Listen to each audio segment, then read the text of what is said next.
Hello, magandang umaga. Happy Thursday everyone. So today is maaga nagising ang estudyante ko at pagkagising ko nga is wala na siya. And yes, hindi ko siya naasikaso this morning at parang nakukonsensya ako pero alam ko naman na naintindihan niya kasi anong oras na rin ako natapos kagabi sa work ko. I think past 12 na bago ko na tapos lahat ng aking lesson memo.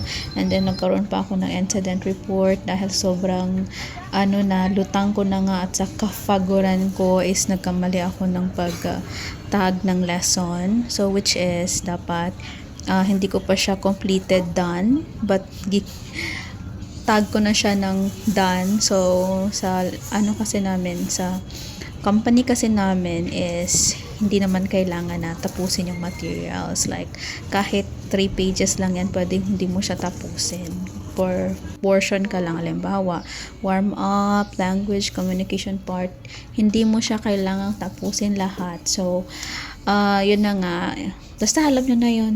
Hindi niya pala alam pero baka pag may time pwede kong na-explain sa inyo. So samahan nyo nga ako dito sa aking videos yesterday kasi meron akong fake rest day.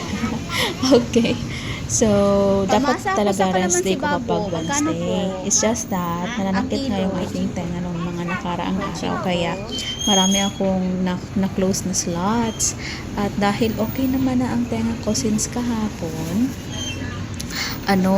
so imbis na pahinga ko is nag-open na lang ako ng slot. So ang vacant ko lang talaga is until before 11 a.m. dahil meron akong 12 p.m. just ang tawag ito? Klase. Yan. Bakit 11 a.m.? Until 11 a.m. lang ako free. Kasi yung 11 a.m. is 12 noon na sa Japan. So, sunod-sunod nga ang klase ko. And then, kung mabakante man ako 30 minutes lang hanggang 10:30 ng gabi. So, sobrang kapagudan ko at natulog ako. Kagabi nga, para ma-relax ako, habang nagpapahinga ang mata ko, inabala ko yung sarili ko kagabi na maglaba kasi nasimulan ko na siya ng umaga. It's just that namalengke ako. And then, wala kasi akong sabon. So, kailangan kong quick errands lang, saglit, quick na, tapos saglit pa. Kaya umalis ako and then namili na rin ng konting kailangan. And then, hindi ko kasing labahan ko. Priority ko lang yung uniform ng aking estudyante dahil may pasok na nga siya ngayon. So, at saka hindi ko pa nga nahagilap yung part 2 ko doon sa dapat na namin ni get together namin ni na teacher Tessa at teacher Jam. So, sa sobrang kalituhan ko yaan yun na kasi wala na akong perfect na video katulad kagabi before ako natulog, pamparelax lang, nag-edit lang ako ng mga existing photos ko lang sa aking Google Photos, kung ano lang nakita ko doon, tapos nagpatulong ako ng slide, very very light lang sa anak ko kung paano nga gamitin yung kanyang video editor.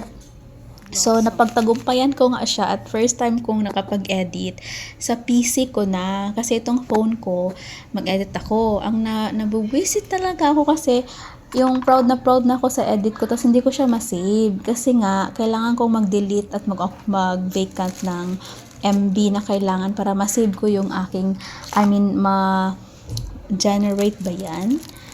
Ma-process ko yung aking na-edit na video. So, hirap na hirap ako sa part na yan kasi nga, ayoko as much as possible na mag-delete ng video. So, madi-delete ko lang yung videos at saka photos kapag na-include ko na siya sa isang video, which is, na-upload ko na siya both sa FB at sa YouTube ko.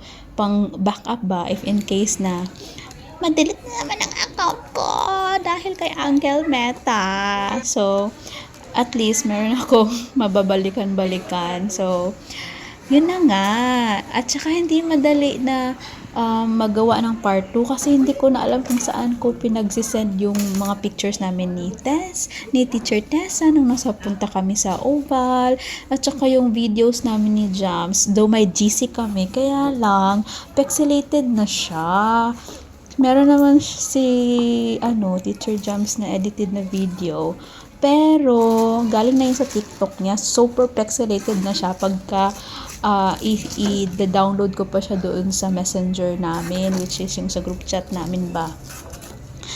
Ay, nako. So, ito nga, meron akong 30-minute break. So, plano ko nga na tapusin ko yung lalabahan ko dahil babanlawan ko na lang man na yun. Kaya lang, napapagod ang likod ko kasi kailangan kong umupo at dahil hand wash lang nga tayo dito sa aming munting boarding house. So, ano pa nga sasabihin ko? Wala lang. Gusto ko lang i-edit tong video na to para ma-post ko at ma-delete ko na. And then, so, this morning, pagkagising ko nga, is walang sinaing pero meron konting kanin, pero I'm trying na hindi muna magkanin morning kasi parang inaantok ako kapag kakain ako ng mabibigat. So I decided na mag-eat na lang ng fruits until just to magkaroon lang ako ng kunting sugar, which is healthy sugar. At yun na nga. So, yeah, ito na yung favorite part ko kagahapon, yung pauwi na ako. Ang lamig-lamig ng simoy ng hangin at saka yung feeling na solong-solo ko talaga yung ibas. So, as much as possible kung may ibas talaga ako. Kasi napaka-convenient niya, tapos hindi siya maalog, at saka wala lang, gusto ko lang siya kasi parang feeling ko nakikita ko ang everything. At ito nga si Manong tinanong niya ako kung saan daw ako bababa. Sabi ko, dyan lang. And then, gusto ko nga sana magbili ng kakanin. Kaya lang marami pang kakanin sa baka. Marami na akong binili na hindi pa nakain. So, kailangan mo ng first in, first out. Katulad nitong gulay. Nabili nga ito ni Papa at kailangang lutuin. At naubos namin to ng dinner na kagabi. So, ngayon, hindi ko nga alam kung anong lulutuin ko at kaya mag-apple na lang muna ako. Kung nakikita ito ng mama ko, hello Mang! Sabi niya, ano ba yan? Mag-slice lang ng apple. Ibidyo pa talaga.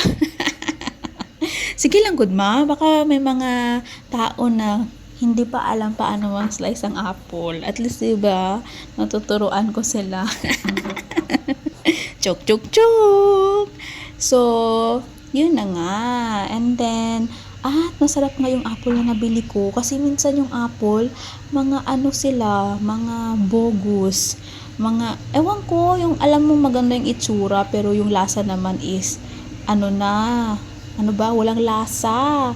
Or lasang papel. So, na-tsampuhan ko sa harap ng Unitap. So, ito palagi ko na nami-mention ng Unitap. Unitap kahapon, nabili ako ng dalawa, tag 25 ng isa. So, sabi ko, dalawa lang kasi mamaya hindi ko na naman makain. So, para sure na makain ko lahat, so dalawa na lang muna. At, salamat, sobrang yung sweet, tsaka crunchy. Yeah, sulit ang 50 pesos.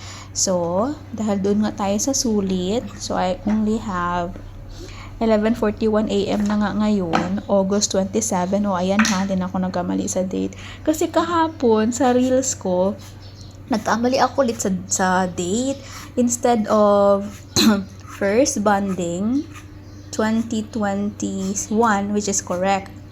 And then, latest bonding namin dapat 2025 yun. Pero nalagay ko 2026. Kasi almost perfect na yung video ko dahil sa tulong ni Rain. Nagkamali na naman ako sa year na naman. Siguro, ganyan talaga. Nobody's perfect. So, tinatamad na nga ako na mag-export na naman at maghintay na naman ng ilang minuto. So, pinost ko na. Okay. So, yun lang naman. Happy lang ako kasi possible pala na dito lang ako sa PC video edit, at saka since na mas malaki nga yung storage niya, mas madali lang siyang ma-save at ma-post.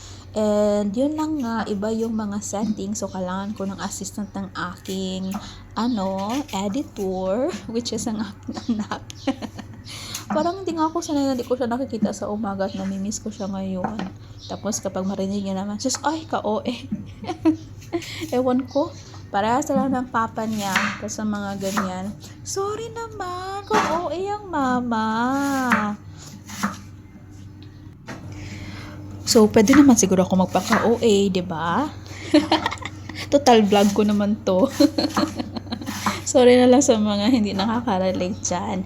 And anyway, so kahit hindi ka kayo nakaka-relate, pinagtatsagaan yung panuorin tong video ko. And thank you kung nakaabot kayo dito. So, yan na nga, patapos na yung aking apple. Nilagyan ko lang siya ng konting asin dahil masyado siyang matamis for me para lang magbalanse ang lasa. And after nga nito, habang naghihintay ako ng next class ko, is minumuya ko ito. So, yun lang. Bye!